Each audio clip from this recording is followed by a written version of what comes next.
All right, welcome, John. And for our viewers, we're very lucky today to have Jon Ferrara, founder and CEO of Nimble Social CRM, based in California, USA. Really excited to do this talk today. And John, welcome aboard. Well, Nadir, I'm really excited to be here with you and your audience today because I love to inspire and educate. I believe that if you teach people to fish, they'll figure out you sell fishing poles, and that the more people that you help grow, the more you'll grow. And so every time I have the opportunity to get up on my soapbox and inspire and educate, I take advantage of that. So thank you for the opportunity. You're very much welcome, John. And exactly that is the purpose today. We are obviously going to go and have a good chat about social CRM and Nimble CRM. But before we even get into that, John, what I really wanted to have a chat with you, and I'm sure our viewers equally want to learn the same, is let's learn more about the man behind Nimble. So I understand you've got a really strong background and history with CRM in your past, and I'd love to hear more about that journey. You bet. So, I really believe that the more digital we get, the more human we need to be, and that it's not B2B or B2C, it's P2P, that people buy from people they like and they like people who know them, and it's your job to get to know another human being and what their business is about before you ever connect with them, because I truly believe that sales is a service. Service is the new sales. And so if that's all true, then we need tools to help us do that in our over-connected and over-communicated world. And it seems we're going through a renaissance in relationships. I've been saying the same thing for 30 years, and all of a sudden it's in vogue again, that people are relearning the power of relationships and its effect on your ability to achieve your dreams.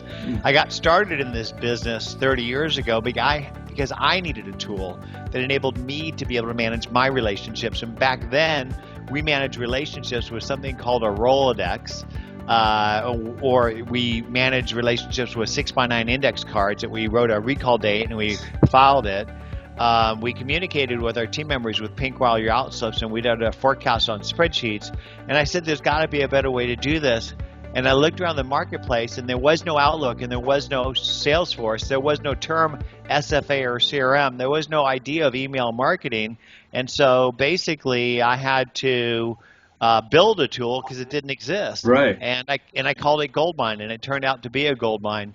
And I think that the thing that people don't really realize about Goldmine was that, yes, people used it as a CRM, but it wasn't a CRM in today's sense of the word. Right. CRM stands for Customer Relationship Management. CRMs aren't about relationships. They're about reporting. Yeah. The whole idea of a CRM system is to beat your salespeople until they type in what they did and who they did it with and what they think the outcome will be, so you can run reports on them. Yeah, it's a big data collection tool, and then reporting, and then they use that for data analytics, et cetera, et cetera. Right. Yep. Right. But that's not relationships. Relationships are built by identifying people that matter, reaching out and building pay-it-forward, authentic, mutually beneficial relationships that result in some sort of measurable business outcome. And the way we do that is by having conversations. Today, there's 225 million global businesses. Less than 1% use a CRM. Most people's CRM is a spreadsheet or their inbox. And so what Goldmine did 30 years ago was it connected the three most important things in your relationships: contacts, email, and calendar activities into one database. So that if you brought up a contact record, you could see the context. What is the history of the conversations and activities that my team and I have had with that person? What's going to happen and who's going to do it? If you have context, then you could take the appropriate action because you know what's happened with that person. We then blended email and sales and market automation into that. So it was really a tool that wasn't just used for salespeople. It was used for everybody in the company, because everybody in your company touches your customer or the people who influence your customers. And today, we're sort of reimagining that with Nimble. So it's a really interesting perspective on, like you say, the traditional term CRM, because you talk about context. and being able to build a relationship, and then tracking that, and then focusing more on the sales side. So, a lot of our viewers, they play in the professional services, the legal services, small to medium business markets. And for the benefit of them, their work revolves primarily or quite strongly around networking and relationship building and social interactions as a key enabler for business development. So I can really see there is a benefit for Nimble to come on board to act in that way from a digital perspective. Would that be the right way to deal with it? So what they do face to face offline, they can mirror digitally through Nimble. Absolutely. Ultimately, context is important for you to understand what's happened and what's going to happen in the relationship with that person and that company between you and everybody on your team in your company. By having context, that's one portion of it. But for you to engage another human being, you need insights. Right. And so today, to get insights, you Google them, because your CRM doesn't give you insights or context. You Google people and you look them up. You look them up about their background. You figure out what you share in common in order to share that with that person to break the ice and build intimacy and trust. You Google them about their business to understand what their business is about, to determine how you might provide services to them. And then you engage with them, then you go log that in your CRM. I think that's too much work. I think that your CRM should do that for you. So instead of you working for your CRM, it should work for you by automatically building the database itself and keeping it up to date.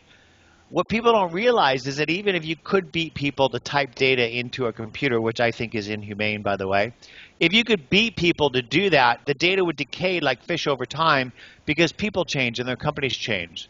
And so what Nimble does so amazingly is it builds the database itself by going in and grabbing the data that's already in your business, the emails, the calendar, and the contacts.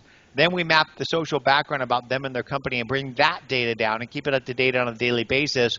So you have context plus insights, which then enables you to take action. But you don't have to go to Nimble to take the action, because typically you're in some other thing doing something else, and you need the data on Nimble and need to be able to take action. Because let's say I'm reading an email from you and you said, hey, John, I just signed up as a Nimble partner and I want to do an interview with you so I can inspire and educate my audience.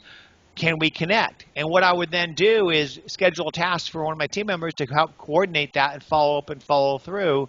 You can't do that unless you go to the CRM, but with Nimble, it works in your inbox, it works in your LinkedIn, it works in whatever app you're in. Right. And I think that's the future of relationship management, is a tool that works for you by building itself and then allows you to work with it anywhere you work. So we're really talking about an all-encompassing one window for not just your email and contacts, but also your social media and your LinkedIn contacts and the interactions and dialogue that's happening in the social sphere as well.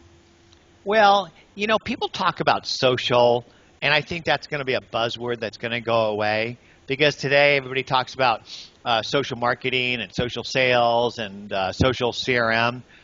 I can remember the day when the internet first came out and people talked about I this and E that, right?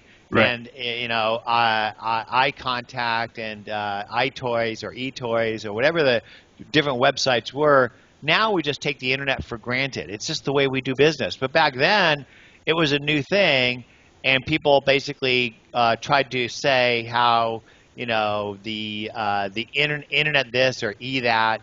Tomorrow, we're not going to talk about social. It's just going to be the way we do business. And so, yes, seeing people's social identities and interactions is important. But if you think about LinkedIn as social, that's only one dimension of a human being. If you want to get to know me, you got to learn more about me in 5 seconds by looking at my Instagram than you will in 5 minutes by looking at my LinkedIn. And so to understand